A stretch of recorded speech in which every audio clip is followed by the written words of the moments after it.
తండలో CM KCR మాట్లాడుతున్నారు. Live చూద్దాం. తర్వాత అధ్యక్ష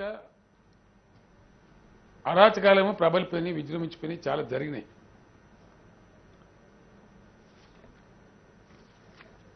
మిత్రులు చెప్పిన దానిలో నేను రాసుకున్నాను అన్ని కూడా ప్రతి ఒక్కటి కూడా. గ్రామాలలో 98% చక్కగా ఉంది. అన్నిటికీ మించి లోపాలు కొన్ని ఉన్నాయి. వారు ఇప్పుడు నర్సిరెడ్డి గారు అన్నారు వారికి రైతు బంధు కూడా దొరకలేదు, ఎందుకంటే రాలేదు, సర్టిఫికేట్ రాలేదు కాబట్టి. అవి తక్కువ, వస్తున్న వాళ్ళు చాలా ఎక్కువ, రాని వాళ్ళు చాలా తక్కువ.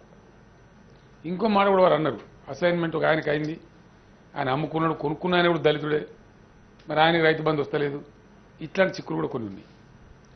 వీటన్నిటికీ కూడా సమగ్రమైన పరిష్కారం కంపల్సరీ రావాలి అంటే the only way, only answer is total survey sir. ఇంతకుముందు ఎవ్వరూ ఆ సాహసం చేయలే, కానీ మేము చేస్తూ ఉన్నాం. ఖర్చు వెనకాడకుండా డెఫినెట్గా సర్వే చేస్తాం అధ్యక్ష. సర్వే అంటే చాలా సంవత్సరాలు పడుతున్న భ్రమలలో కొందరున్నారు. అట్లా లేదు అధ్యక్ష. అధునాతనమైన టెక్నాలజీ పుణ్యం అని చెప్పి ఈ మధ్యనే నా నియోజకవర్గంలోనే 2-3 గ్రామాల ఇష్యూలు ఉంటే నేను మా జిల్లా కలెక్టర్ గారు చెప్తే ఆ సర్వే చేసినారు. చాలా అద్భుతంగా యాక్యురేట్గా గజాలతో సహా, చాలా ప్రిసిషన్ కూడా సెంటీమీటర్స్లో ఉంటుంది. అంతా బ్యూటిఫుల్గా అది సర్వే చేస్తూ ఉంది. క్విక్కెస్ట్ పాసిబుల్ టైంలో చేసే అవకాశం ఉంది. నాకు తెలిసి పెద్ద సంవత్సరాలు పడుతుంది నేను అనుకుంటలేను. వెరీ షార్ట్ పీరియడ్లో ఆ సర్వే వచ్చేటువంటి ఆస్కారం ఉంది. ఆల్మోస్ట్ అబౌట్ ఏ ఇయర్ అయిపోతుంది. చాలా ఏజెన్సీలు ఉన్నాయి అధ్యక్ష. నేను కూడా ఆశ్చర్యపడి ఇంతమంది ఉన్నారా. ఇది స్టార్ట్ చేసి చెప్పిన తర్వాత, ప్రకటించిన తర్వాత జిల్లాకు ఒక ఏజెన్సీకి ఇచ్చే అవకాశం కూడా ఉంది. మనకు ఇస్తే ఆటోమేటిక్గానే వచ్చేస్తుంది. చాలా క్విక్కెస్ట్ పాసిబుల్ టైంలో సర్వే అయిపోతే దట్ ఈస్ ద ఆన్సర్. దాని తర్వాత ఏముందంటే సార్, ఇప్పుడు యాప్స్ ఉన్నాయి, మొబైల్ ఫోన్లో కూడా యాప్ ఉంటుంది. ఎక్కడ ఎవరు ఏ పంచాయతీ పెట్టినా రమ్మని చెప్పి తీసుకుపోయి నిమిషాల మీద రైతే చూపించేటువంటి పరిస్థితి కూడా వస్తూ ఉంది. బట్ అన్నింటినీ మించి ఆస్కారం ఉంది అంటేనేమో లిటిగేషన్ వస్తుంది అధ్యక్ష. ఆస్కారం లేదన్న తర్వాత సాధించుకుంటారు. లిటిగెంట్స్ ఎప్పుడు కూడా పేయింగ్ బిజినెస్ అనుకుంటేనే లిటిగేషన్ పెడతారు. It is not paying business, లాభం లేదంటే పెట్టరు లిటిగేషన్. కాబట్టి వెళ్ళిపోతుంది. ఈ కొద్దిపాటి లిటిగేషన్ అంటే ఉంటుంది రామచంద్రరావు గారు, అది మనం ఏం చేయలేము. వాళ్ళు వివాద కోర్లు ఉంటారు, కొంతమంది లడాయి కోర్లు ఉంటారు. ఇక వాళ్ళకి civil court. Not wasting hour time, our officers time. మేము కావాల్సుకుని మేము పంచాయతీ పెట్టుకునే తలుచుకున్నామంటే వాళ్ళ పంచాయతీ కోర్టు తెలుపుతుంది. అయినా ఇంకొకటి కూడా ఏంటంటే వేరియస్ జడ్జిమెంట్స్ కూడా ఉన్నాయి. ఈ రైట్ ఎవరు చెప్పాలి, ఫైనల్ రైటు గవర్నమెంట్ చెప్పానా, ఇంకోళ్ళు చెప్పానా, కోర్టు చెప్పానా, మన దేశంలో పెద్ద కన్ఫ్యూజన్ ఉంది. అక్కడ క్లారిటీ కూడా లేదు. దానిలో క్లారిటీ రావాలంటే మామూలుగా రాదు అధ్యక్ష. అది conclusive title conferred by the government ఉంటే కనుక క్లారిటీ వస్తుంది. కంక్లూజివ్ టైటిల్ గవర్నమెంటే ఇవ్వగలుగుతుంది. Government has all powers. ఇవ్వలేకపోతున్నాయి మన దేశంలో గవర్నమెంట్, ఎందుకంటే ఈ వ్యవస్థ అంతా ఏర్పాటు కాలేదు కాబట్టి, గవర్నమెంట్లో బలహీనత ఉంది కాబట్టి. ఇప్పుడు సర్వే చేసి మేము కంక్లూజివ్ టైటిల్ దిశగా ప్రయత్నం చేస్తా ఉన్నాం అధ్యక్ష. ఇది మొట్టమొదటి అడుగు ఈ వ్యవహారం అంతా కూడా. కంక్లూజివ్ టైటిల్ ఇస్తే ఏమైందంటే గవర్నమెంట్ మీద భారం వస్తుంది, బేరింగ్ వస్తుంది. సపోజ్ పలాని కమలాకర్ గారి 20 ఎకరాలు కంక్లూజివ్ టైటిల్ ఇచ్చింది గవర్నమెంట్. ఒకవేళ కోర్టులో ఏదైనా కారణం చేత న్యాయ వివాదంలో ఆయన ఓడిపోతే, కోర్టు కనుక ఆయన కాదని డిక్రీ ఇస్తే, అప్పుడు ఆయన గవర్నమెంట్ నష్టపరిహారం ఇవ్వాలి, కంపెన్సేషన్ ఇవ్వాలి. ఇది కంక్లూజివ్ టైటిల్ వెనుక ఉండే వ్యవస్థ. కాబట్టి అది ఇవ్వాలంటే గవర్నమెంట్ సాధారణంగా భయపడతాయి అధ్యక్ష. పూర్తి స్థాయి క్లారిటీ వచ్చి గవర్నమెంట్ అథారిటేటివ్గా ఇవ్వగలుగుతా అనేటువంటి స్టేజ్ వచ్చినప్పుడు అవి ఇచ్చేటువంటి ప్రయత్నాలు చేస్తారు. నేనైతే భగవంతుని ప్రార్థిస్తూ ఉన్నా, తెలంగాణకు ఆ పరిణతి రావాలని. మేము ఆ ఉద్దేశంతో ఉన్నాం సంపూర్ణంగా. నేను న్యాయ నిపుణులతో కూడా మాట్లాడినా. దీని తర్వాత సర్వే కనుక తొందరగా జరిగిపోతే అది ఫైనల్ స్టెప్ కింద అటు కూడా మనం పోయేటువంటి ఆలోచన కూడా చేయవచ్చు. అంత పెద్ద ప్రాబ్లం కూడా కాకపోవచ్చు నేను అనుకుంటా ఉన్నా అధ్యక్ష. ఇప్పుడు ఫీల్డ్ వెరిఫికేషన్ జీవన్ రెడ్డి గారు అన్నారు. ఆ ఫీల్డ్ వెరిఫికేషన్ ఏదైతే ఉందో సర్వేనే, ఈ means survey we have already promised, we are undertaking that. దానికి ఇష్యూ ఉండదు. అనుభవదారు కాలం ఉండన్నా వద్దా అంటే ఇక్కడ నేను ఒక మాట చెప్పాలి అధ్యక్ష. Any change when ever it is coming across, మానవ నైజం ఏంటంటే మార్పును మనం అంగీకరించాం, అది సహజంగా. ఎందుకంటే ఒకదానికి ట్యూన్ అయి ఉన్నాం కాబట్టి మార్పు అనగా అంత ఈజీగా దాన్ని యాక్సెప్ట్ చేయం మనం. Even while sitting in the lap of change also we continue to protest. ఆ ఒడిలో కూర్చొని మార్పులోకి ప్రయాణం చేస్తూ కూడా మనం లేదు నేను ఒప్పుకొని అంటుంటాం అధ్యక్ష. సహజంగా చాలామంది ఫిలాసఫర్స్ రాసిన బుక్స్లో కూడా నేను చదివినాను. జనరల్లీ చేంజ్ అంటే టెండెన్సీ ఏంటంటే వీ డోంట్ యాక్సెప్ట్ ఇమీడియట్లీ. ఇంత ప్రబలమైన మార్పు అన్నప్పుడు ఏమవుతుందో ఇదవుతుందో అదవుతుందో అనుమానాలు సహజం, అందులో డౌట్ లేదు. అట్లనే మార్పు కాబట్టి ఇది ఇప్పుడు ఉన్న ప్రాక్టీస్ ఏదో నడుస్తుంది కదా, కొత్తది వస్తే ఇంకేందో అన్నట్టుగా ఒక రకమైనటువంటి ఇది కూడా ఉంటుంది. కానీ నేను ఒక్క మాట చెప్తున్నా రామచంద్రరావు గారు, జాగీర్దారులు, జమీందారులు, బడా భూస్వాములు, వేల ఎకరాల భూస్వాములు ఉన్నప్పుడు ఈ అనుభవదారు కాలం పెట్టినరు. అది ఆ రోజుకు రైట్, ఆ సమయానికి రైట్. దాని పాపం కష్టపడి దున్ని ఈ జమీందారు లేకపోయినా జమీందారుకి ఏదో కౌలు కొలుస్తూ బతికిన వేల మంది లక్షల మంది రైతులు ఆ రోజు ఉండరు అధ్యక్ష. అది ఆదోరు సినేరియో. ఈ జమీందారు వచ్చి వీనికి కాకుండా ఇంకోనికి అమ్మిపోతే పాపం వీడు ఇన్వాల్వ్ చేసినప్పుడు బేకార్ అయిపోతాడని వాళ్ళని ప్రొటెక్ట్ ఎట్టారంటే అందుకే అధ్యక్ష రక్షిత కౌలుదారులు అని పేరు పెట్టి వాళ్ళని కాపాడే ప్రయత్నం చేశారు. రెండోది ఏమైందంటే అధ్యక్ష, ఇంతకుముందు పల్లారాజేశ్వరరెడ్డి గారు కూడా చెప్పారు, వాళ్ళ పక్క ఊర్లో ఉన్న ప్రొఫెసర్ ధర్మారెడ్డి గారు ఈ చేతి పాలన తీసుకొని ఒక మామూలు భూస్వామి కాదు అధ్యక్ష. ఇక ఆ స్వాములు పేరు పెట్టాలంటే బంగ్లా స్వామి, కారు స్వామి బాగా పెట్టాలి. మరి ఇక కమ్యూనిస్ట్ వాళ్ళ ఉద్యమాలలో వాళ్ళ పరిభాషలో భూస్వామి పెట్టిండ్రు.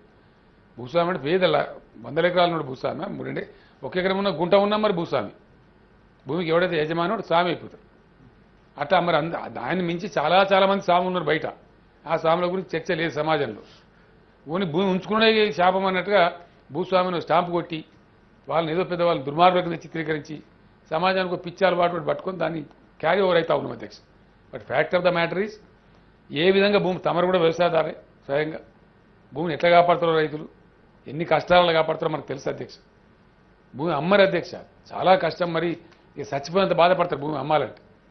మహా కష్టం అవుతుంది తప్ప భూమి అమ్ముతావురా ఎట్లా అమ్ముతావు ఇంకేం చేస్తావు తెల్లారి అని తిడతారు మన గ్రామాల్లో, మీకు తెలుసు.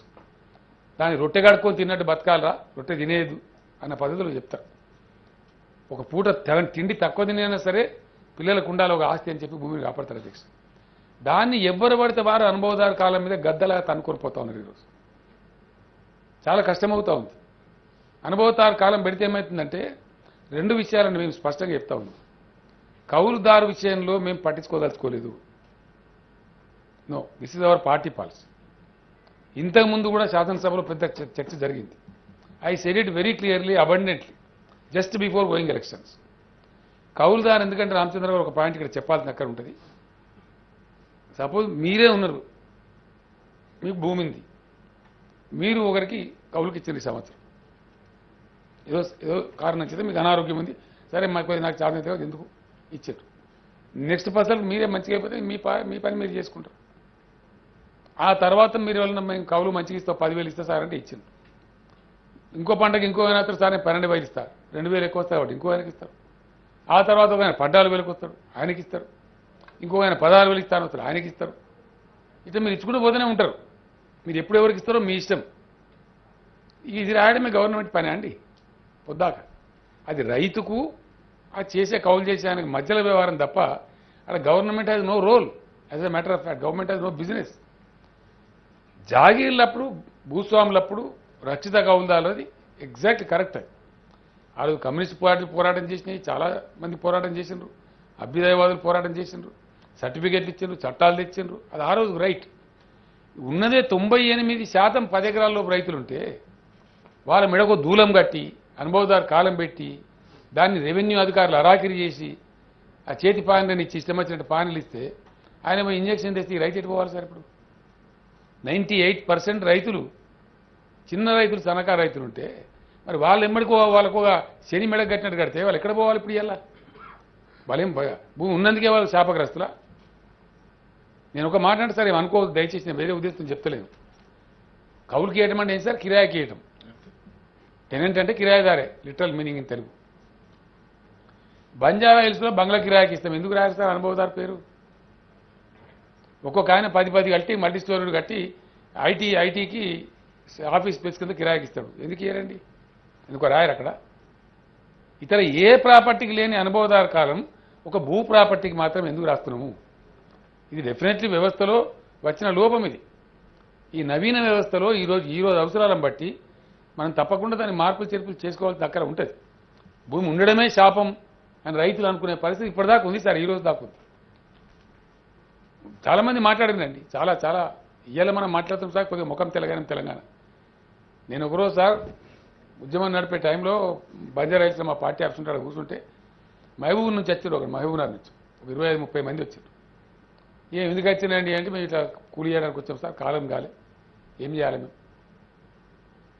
ఈయన మా రెడ్డి, ఈయనకు 60 ఎకరం ఉన్నది. ఈయన కూడా మాతోనే వచ్చాడు. ఆయన కూడా కూలి చేస్తారంటే ఇక చేయనితలేము, మా మీద ముఖద్దామని పెట్టుకున్నాం, ఆయన పని చేయకుండా నడుపుకుంటున్నాం. ఇది తెలంగాణ రైతాంగం ఎదుర్కొన్న బాధ అధ్యక్ష, దురవస్థ. 60 ఎకరం ఉన్న రైతు కూడా దిక్కులేక హైదరాబాద్ కూలీ పని చేయడానికి వచ్చి ఆటో నడిపిన పరిస్థితి కూడా మనం చూసినాం. 10 ఎకరాలు ఉన్న రైతు కంటే పాండాబా పెట్టుకున్న నయం రాని మాటలు కూడా విన్నాం గ్రామాలలో. అంతా బాధపడ్డాం. భూమి అధ్యక్ష అయ్యేలా మునుపు కొంతమంది చేతులలో ఉండేది. ఒకప్పుడు మా సొంత ఊర్లో భూమి పట్టదారులు ఎంతమంది అంటే 107 మంది ఉన్నారు అధ్యక్ష. ఇవాళ నేను లేటెస్ట్ అడిగితే 1470 మంది ఉన్నారు సార్.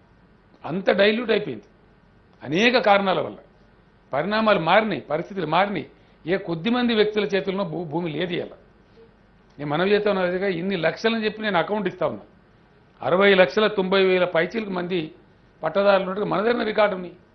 ఒకనాడు 6,000 మంది భూస్వామి చేతులు ఉన్నాయి. మొత్తం రాష్ట్రమే. Today that is not the scenario. కాబట్టి దయచేసి మేము ఏదో అనుభవదారు కాలం పెట్టద్దంటే మా ఉద్దేశం ఏంటంటే it is to protect the farmer. రైతు రక్షించబడాలి. కడమోళ్ళందరూ రక్షించబడాలి, రైతు మాత్రం జాబాలి. మేము దానికి వ్యతిరేకం అధ్యక్ష. మేము ఆశిస్తున్నదల్లా ఖచ్చితంగా రైతుకు కూడా రక్షణ ఉండాలి. రైతుకు పరంపరగా అనేక రకాలుగా వచ్చే భూమి, ఆయన చాలా కష్టపడి కొనుక్కునే భూమి, దానికి రక్షణ ఉండాలనేది మా ఉద్దేశం.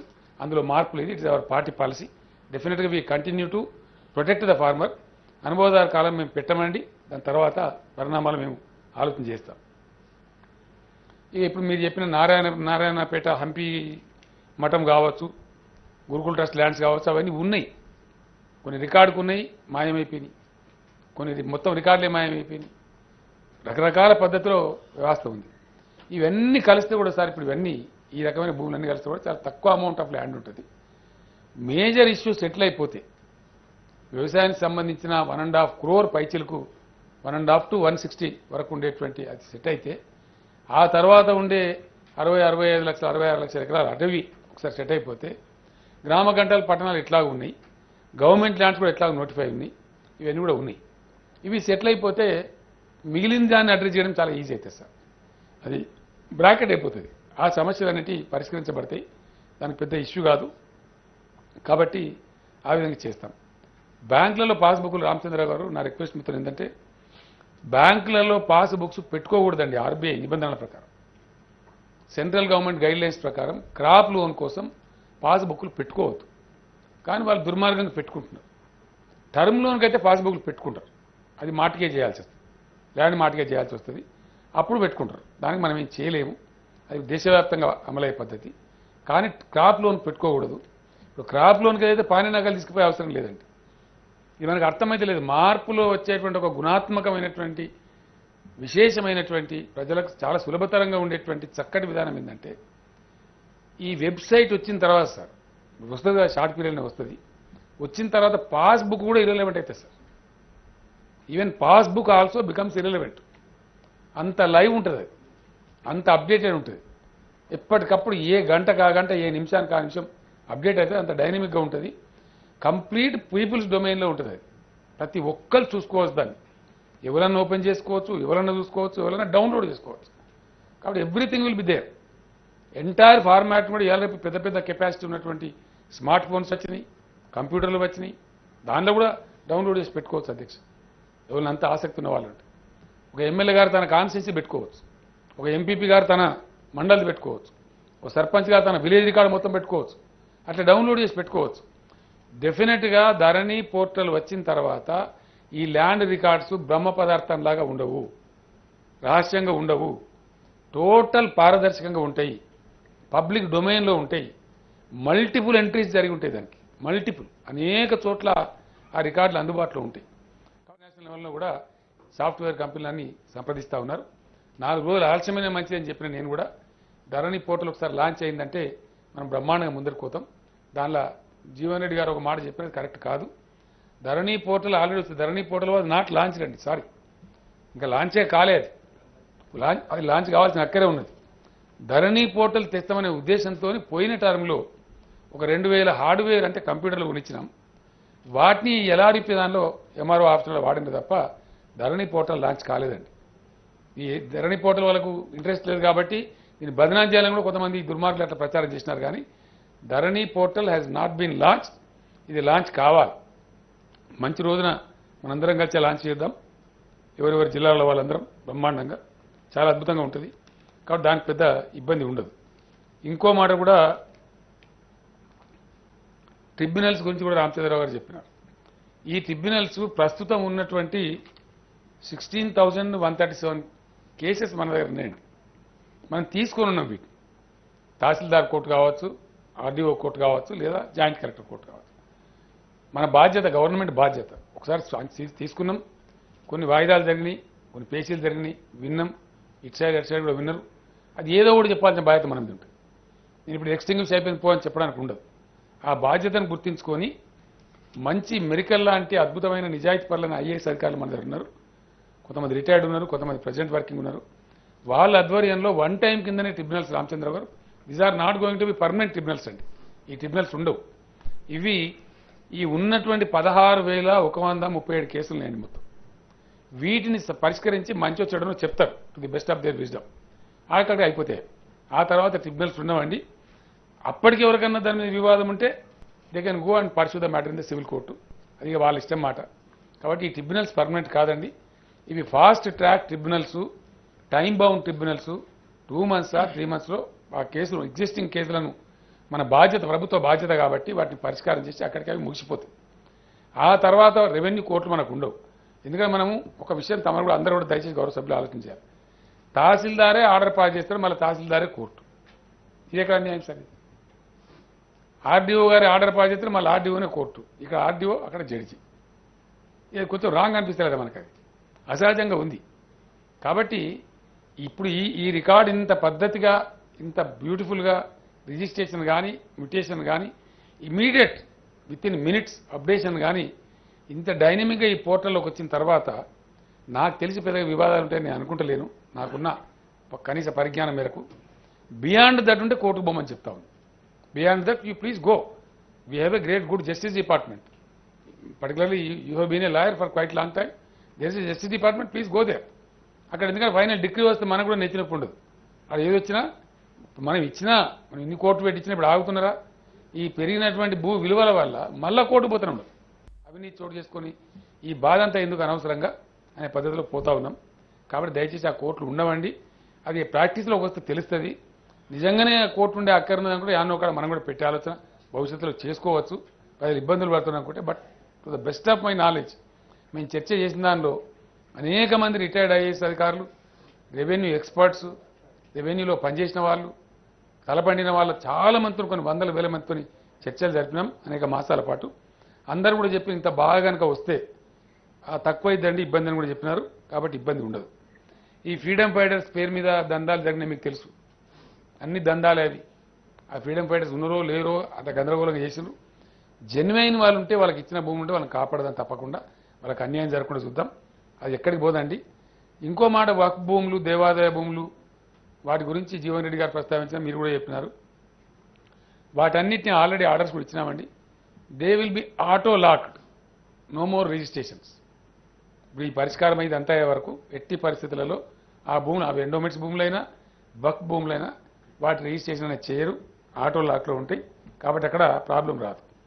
రెండవది, ఇప్పుడు ఇంతకుముందు మా మిత్రుడు రాజేశ్వరరావు గారు క్రిస్టియన్ల భూములు కూడా చేయాలని వారు అన్నారు. అది సాధ్యం కాదండి. ఇది అబద్ధాలు చెప్పడం మంచిది కాదు.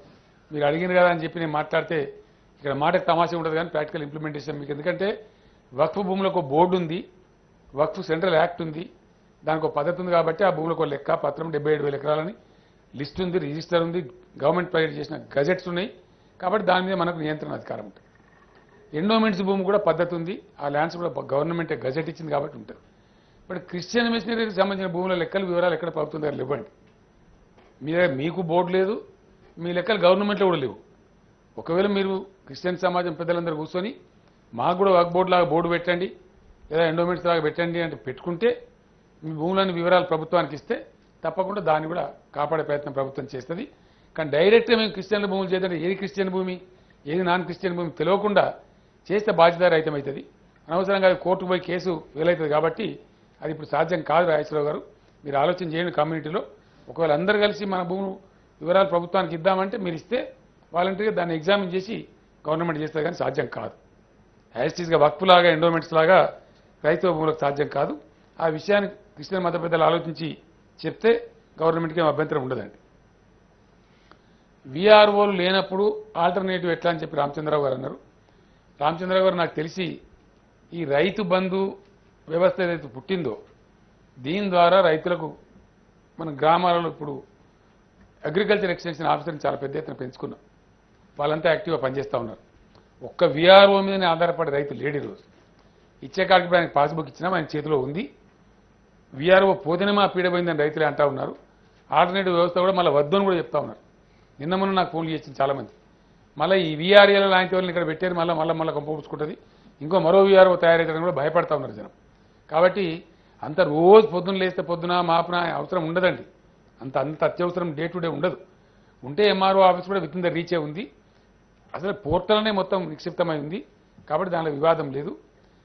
నేను నాకున్నటువంటి దీని ప్రకారంగా మొన్న ఇన్ని లక్షల రైతులకు 7,279 కోట్ల రూపాయలు వితౌట్ ఎనీ డిస్ప్యూట్ పంచగలిగినాం. అవి చక్కగా ఉన్నాయి. దాని ప్రకారంగా అంత పెద్ద బెంబేలెత్తే అంత అవసరం పడుతుందని అనుకుంటలేను. అల్టిమేట్గా ఒక నట్షెల్లో చెప్పదలుచుకున్న one word I can definitely say, నేను కూడా రైతుని స్వయంగా. నేనున్న కాడ కూడా ఇప్పుడు నేనున్న నా భూమి ఉన్న కాడ కూడా గ్రామం ఉంది. ఆ గ్రామంలో 99.9% అసలు వివాదాలు ఇవ్వండి. జస్ట్ వన్ ఆర్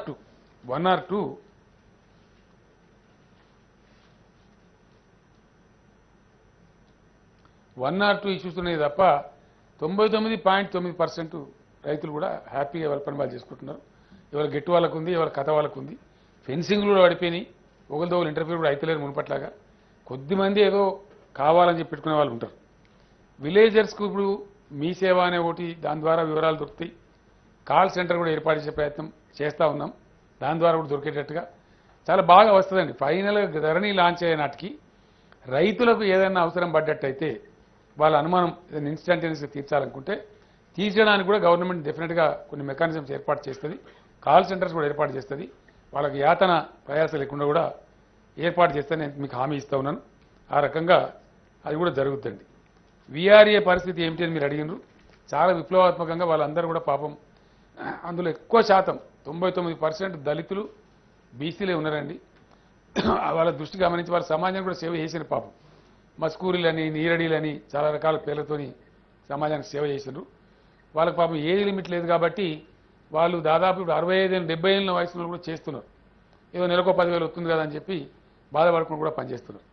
మేము మా గవర్నమెంట్ లిబరల్గా ఆలోచన చేసి పాపం వాళ్ళు ఇన్నేళ్ళు సేవ చేసినారు కాబట్టి వాళ్ళు ఒకవేళ కోరితే వాళ్ళ వయసులో ఉండి వాళ్ళే చేస్తామంటే ఓకే, లేదంటే వాళ్ళ పిల్లలకు కూడా అవకాశం ఇవ్వాలని చెప్పి ఆలోచన చేసినాం సార్.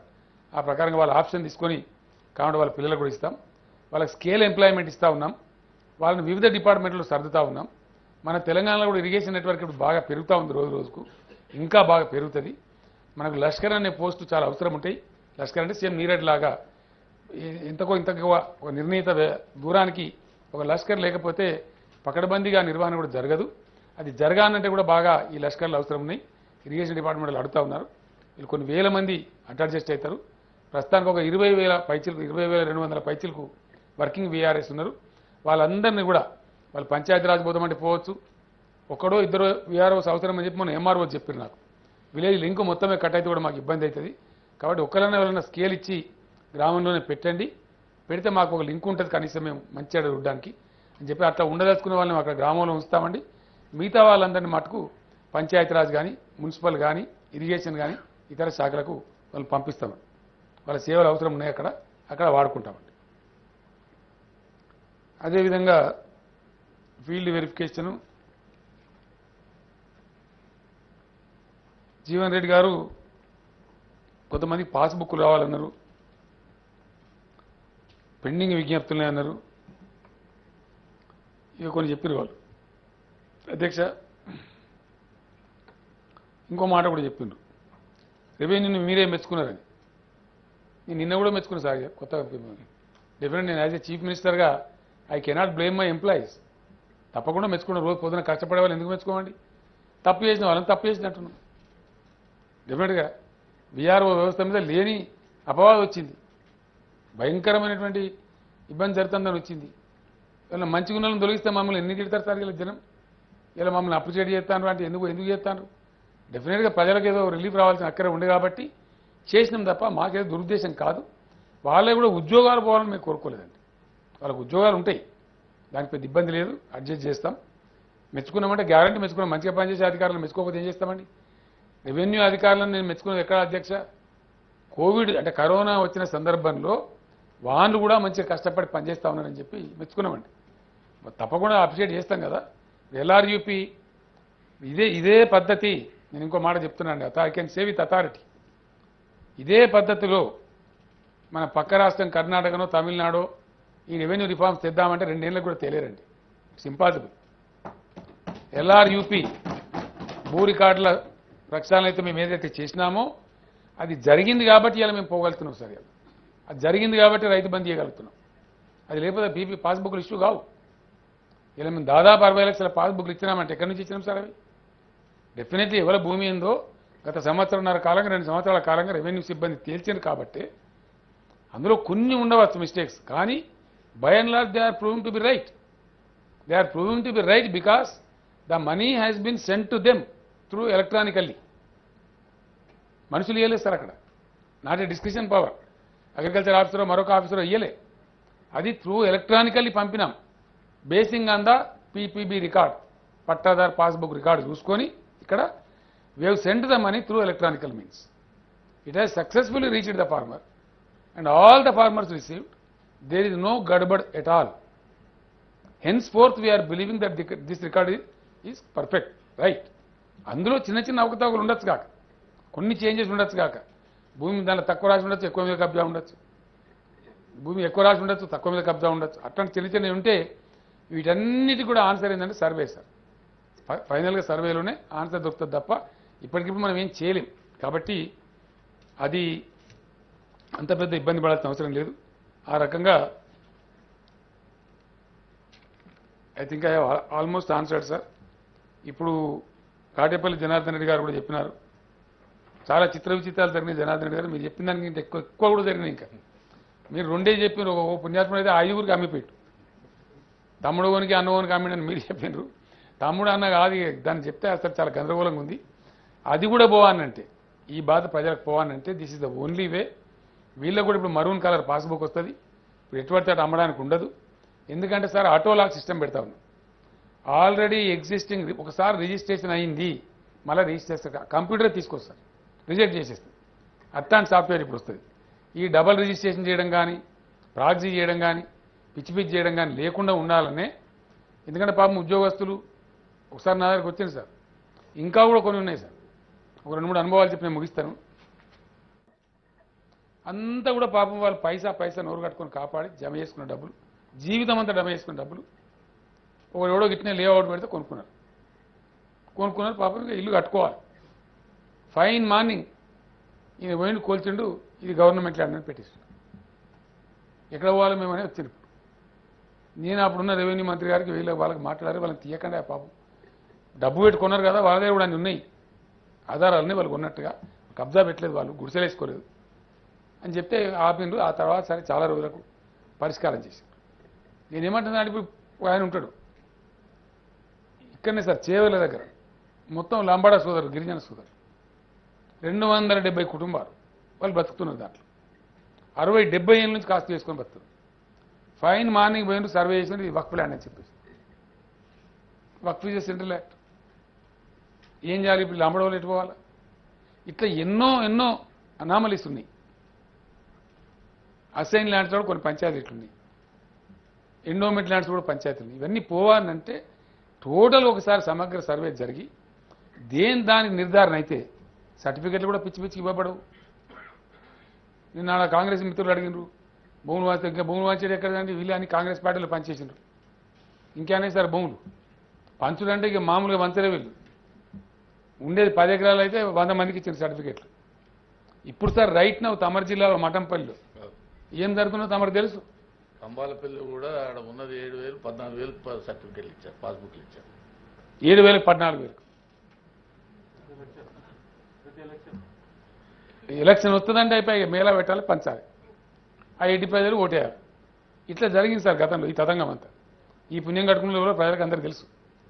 సర్టిఫికేట్ ఇచ్చిన భూమి చూపెట్టలే, భూమి లేదు. వేరే కాడ చూపితే గుట్టలు రాళ్ళు ఉన్నాయి. ఇప్పుడు నేను వ్యవసాయం చేసి కానీ నా పక్కకే ఉంది సార్ 360 ఎకరాలకు బోలెడు మంది సర్టిఫికేట్లు ఇచ్చారు అని గుట్టలు రాళ్ళు ఉన్నాయి. ఇలా వ్యవసాయానికి అనుకూలమైన భూమి 50 ఎకరాలు లేదు. ఇట్లాంటి అనేకమైన అశాస్త్రీయమైన అన్సైంటిఫిక్ అప్రోచ్లో పంచుకుంటూ పోయినా పంచిందంతా కూడా కొంచెం ఇబ్బందికరంగా ఉంది. అవి కూడా పరిష్కారం కావాలి. అవి పరిష్కారం ఎట్లా త్రూ సర్వేనే ఒక మార్గం. ఆ పంచబడ్డ భూములు ఏవి వాటి లెక్కలు ఉన్నాయి మన దగ్గర మంచిగా చెడను వాడికి ఏంది వాటికి కూడా అంటే బిటాయించుకోకపోతే కొంతమంది మిగులుతారు సార్. అది కొంతమందికి కలిసి కూడా రావచ్చు. ఎక్కువ జాగా కబ్జా ఉంటే మిగిలితే మళ్ళీ కొంతమంది కొత్తలోకి ఇవ్వచ్చు. ఇది సర్వే జరిగితే తప్ప తేలే సార్ ఈ చిన్న చిన్న సమస్యలన్నీ. కాబట్టి దీనికి డెఫినెట్గా ఆ పద్ధతిలోనే వచ్చేటువంటి ఆస్కారం ఉంటుంది. ఈ అసైన్డ్ ల్యాండ్స్ అమ్మకాలు అది మనం ఒక వ్యూ తీసుకోవాల్సి వస్తుంది. నర్సిరెడ్డి గారు ఇప్పుడు కొన్న రైతు కూడా పేదవాడు అయినప్పటికీ మనం ఎటువంటి చేస్తే మనమే కేసులు పెడుతున్నాం. పీఓటీ కేసులు అని చెప్పి ప్రొహిబిషన్ ఆఫ్ ట్రాన్స్ఫర్ అని ఇంత ఈజీగా చేయలేం. బట్ సానుభూతితో మనం పరిశీలన చేద్దాం. ఫైనల్ చేసేటప్పుడు అకౌంట్ ఫర్ చేసేటప్పుడు ఇవి ఎట్లా మన దృష్టికి వస్తాయి. కాబట్టి దాన్ని మనం చేసేటువంటి ఆస్కారం ఉంటుంది. కన్సర్న్ సార్ అది 100% అగ్రి. ఎన్ఆర్ఐల యొక్క భూమి కనుక ఉంటే ఒక ఆధారే కాకుండా ఇంకా వేరే ఏదైనా వాళ్ళ యొక్క రుజువు పత్రం తీసుకొని వాళ్ళకి రక్షణ కల్పించే బాధ్యత పూర్తిగా తీసుకుంటాం. NRIs land will be protected sir. I'm assuring the house 100% protect అవుతుంది. వాళ్ళకు దేనో ఒక పద్ధతి పెట్టి వాళ్ళ పాస్పోర్ట్ ద్వారానో ఇంకో ద్వారానో గవర్నమెంట్ అనుకుంటే వాళ్ళకి వెసులుబాటు కల్పించవచ్చు. కాబట్టి ఒక ఆధార్ కార్డు లేనంత మాత్రాన వాళ్ళ భూమి పోకూడదు. కాబట్టి ఎన్ఆర్ఐల భూములను రక్షించే బాధ్యత కూడా ప్రభుత్వం తీసుకుంటుంది. దానికి అవసరమైనటువంటి మెకానిజం కూడా ఖచ్చితంగా తెస్తామని కూడా నేను మనవి చేస్తా ఉన్నాను అధ్యక్ష. వెరసి అధ్యక్ష, ఇది నేను స్పష్టంగా మళ్ళొకసారి చెప్తా ఉన్నాను. మొన్న అసెంబ్లీలో నేను చెప్పలేకపోయినా ఈరోజు చెప్తా ఉన్నా. కౌన్సిల్లో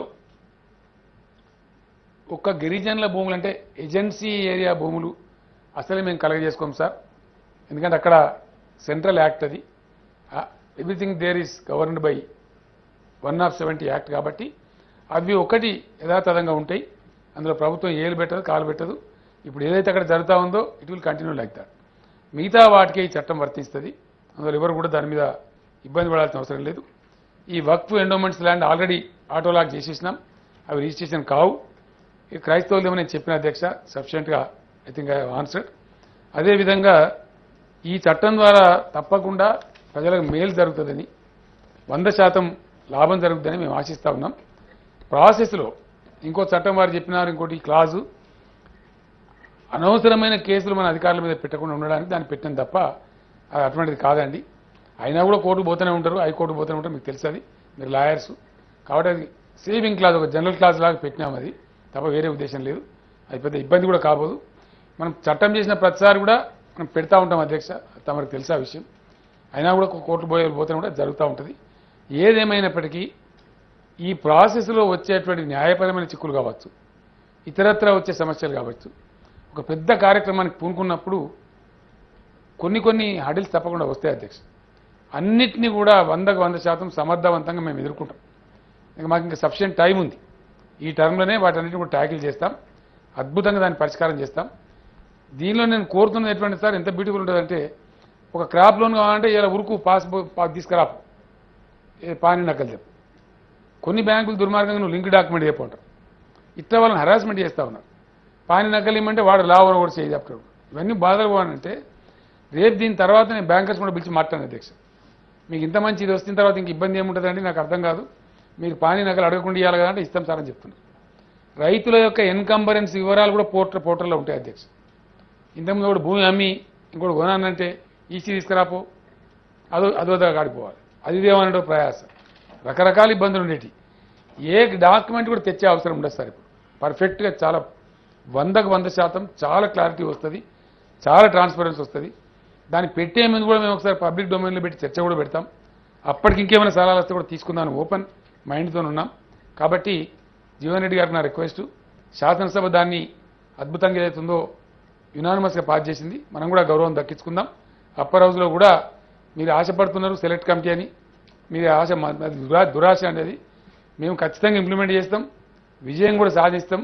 దాని మీద ఆలస్యమైద్దామని మీరు అనుకుంటారు కానీ ఆలస్యం కానీయం, ఎట్లా అధిగమించాలో మాకు తెలుసు. కాబట్టి ఆ ప్రకారంగా చట్టానికి మీరు కూడా సహకరించి దీన్ని విజయవంతం చేయడంలో భాగస్వాములు కాండి, మీకు కూడా గౌరవం వస్తుంది మనవి చేస్తూ సభ్యులు దయచేసి I almost answer all the queries. ఏమైనా ఒకటే డౌట్స్ ఉన్నా అడిగినా కానీ ఐఎమ్ రెడీ టు ఆన్సర్ చెప్తాం. ఆ విధంగా యునానిమస్గా పాస్ చేయాలని తమ ద్వారా సభ వారిని కోరుతూనే విరమిస్తాను.